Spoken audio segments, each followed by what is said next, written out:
ప్రపంచంలోనే 3 వింతైన శివాలయాలు. అక్కడ జరుగుతున్న అద్భుతాలు వింటే సైన్స్ కూడా మతిపోతుంది. ఆ ఆలయాల గురించి ఇప్పుడు తెలుసుకుందాం.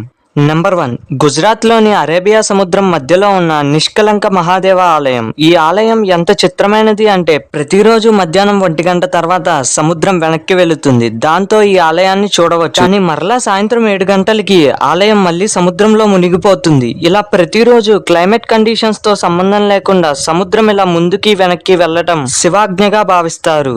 నంబర్ 2, కర్ణాటకలోని శివగంగా ఆలయం. ఈ ఆలయం సైన్స్ కూడా చెమటలు పట్టిస్తుంది. ఎందుకంటే ఎక్కడైనా వెన్న నుంచి నెయ్యి తయారవుతుంది, కానీ ఈ ఆలయంలో ప్రకృతి విరుద్ధంగా శివలింగానికి నెయ్యితో అభిషేకం చేస్తే అది వెన్నలా మారుతుంది. ఈ మహిమ 1600 సంవత్సరాలుగా ఆలయంలో జరుగుతుంది. ఇప్పటికీ భక్తులు చూడవచ్చు. దీని వెనక ఉన్నది మ్యాజిక్కా లేక మహాదేవుడి మాయా అనేది ఇప్పటికీ ఎవరికీ అర్థం కాలేదు. నంబర్ 3, భీమవరంలోని సోమేశ్వర ఆలయం. ఈ గుడిలో శివలింగం ఎప్పుడూ తెలుపు రంగులో ఉంటుంది, కానీ అమావాస్యకి నల్లగా, పౌర్ణమికి గోధుమ రంగులో మారుతుంది. ఇలా శివలింగం రంగులు మారడం ఎంతో ఆశ్చర్యాన్ని కలిగిస్తుంది. దీని వెనక ఉన్న నిజమేంటో ఇప్పటికీ ఎవరు కనిపెట్టలేకపోయారు.